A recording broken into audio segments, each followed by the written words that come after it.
Yeah, hi folks. Let's take a peek at a game now where we can begin to see whether iterative elimination of strictly dominated strategies has any bite in application. And in order to do this, we're going to look at an experiment that was done by Baldwin and Meese in the late 1970s. And they were actually looking at social behavior in pigs. So the players in our game here are going to be pigs. There's actually sort of an interesting discussion of this. This comes from Joe Harrington's book, Game Strategies and Decision Making. And the idea is sort of interesting. You've got two pigs in a cage. Okay, so they're in a cage, a several meter cage. One of the pigs is larger than the other. We'll call that the dominant pig. Sorry for the terminology, so we'll actually use the word, say, the larger pig. What they need to do is food arrives, but they need to press a lever to get the food to arrive. Okay, and the critical thing is that the lever is on one side of the cage. So you go over, you press the lever, and then the food arrives on the opposite side of the cage. Okay, so the pigs are put in a cage. The cage, they learn eventually that if they hit this lever, food appears on the other side.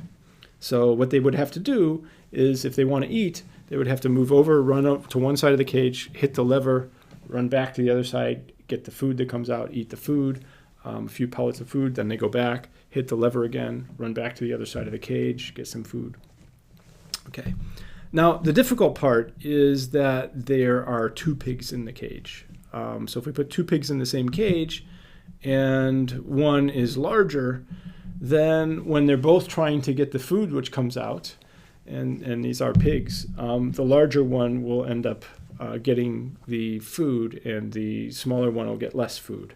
Okay, so that's the basic idea here, and then we can analyze this as a game.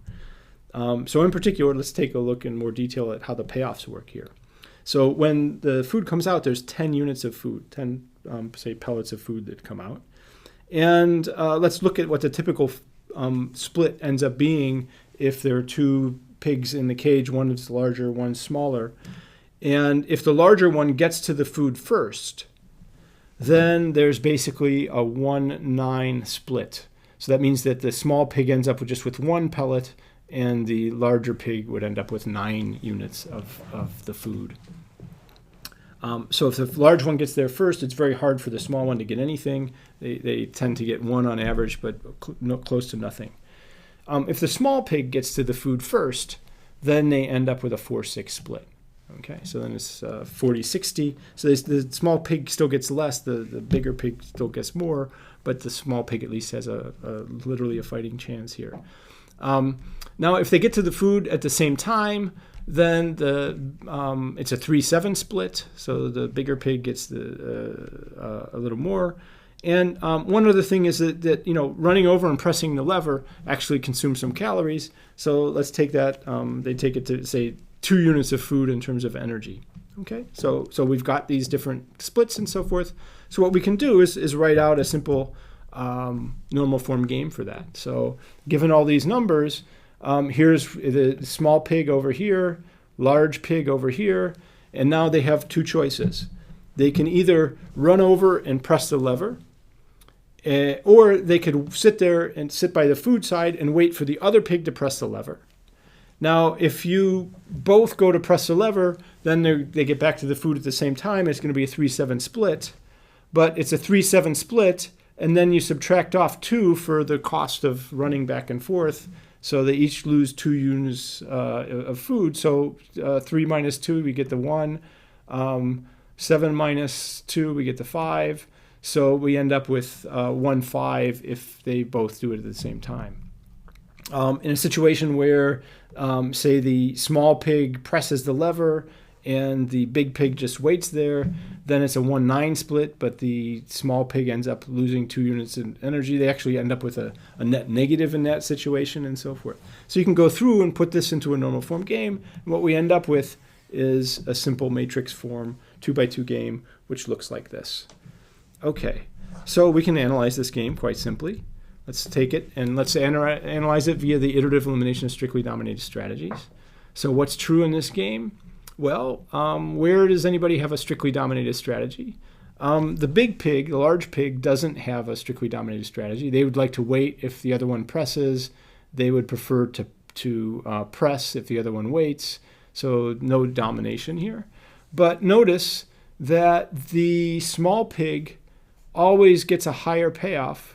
4 versus 1, 0 versus -1. They would always prefer to wait. So in this particular situation, the small pig has a strictly dominated strategy of waiting. So we should get rid of press as a strategy for the small pig. And once we've done that, now in what's left, the big pig should press. And so what we end up with is when we iteratively eliminate strictly dominated strategies, we end up with a prediction that the small pig should wait and the big pig should be the one that presses the lever. Okay. So let's look at how they actually behaved, the pigs in the experiment. And so what they did here is they gave them 15 minutes of doing this. They did 10 tests where the pigs were alone in the cage. So the first 10 tests where the pig just sits there for 15 minutes and learns how to press the lever and get food. And then they put the pigs together and do another 10 tests, each for 15 minutes as well. Okay, so what they're doing here is this is the frequency of pushing the lever per 15 minutes. And we can look at what happens when the large pigs when the pigs are separated. They're both alone. There we see roughly the large pigs going about 75 times per 15 minutes, pressing the lever. I mean, these pigs are really moving back and forth to get the food. The small pigs, say 70 times, running back and forth to get the food. So they're both, if they're left alone, they press the lever, they run back and forth. If they're together, then what happens? Well, the prediction was that the larger pigs should do the pressing, right? They should do the pressing, and the smaller pigs should do the waiting. And indeed, how frequently do they push the lever? The small pigs, very seldomly, only 5 times now, whereas the large pigs are doing it about 105 times. So indeed, we are seeing them pressing and waiting in conjunction, as predicted by the theory. And in fact, the large pigs are doing more pressing, and possibly because they're getting fewer pellets out, since the small pig is sitting there and eating some of the pellets that the large pig is producing by pressing the levers.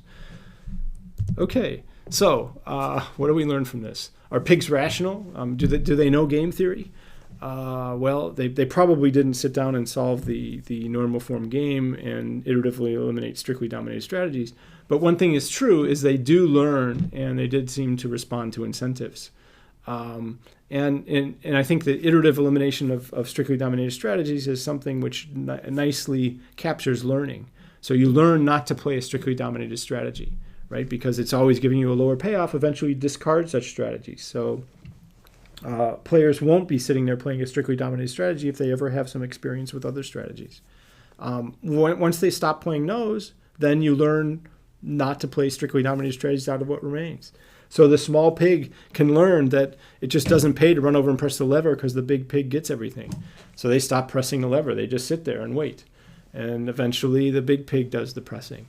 So you learn not to play strictly dominated strategies out of what remains. And so the idea here is that learning, evolution, survival of the fittest, these are powerful game theoretic tools.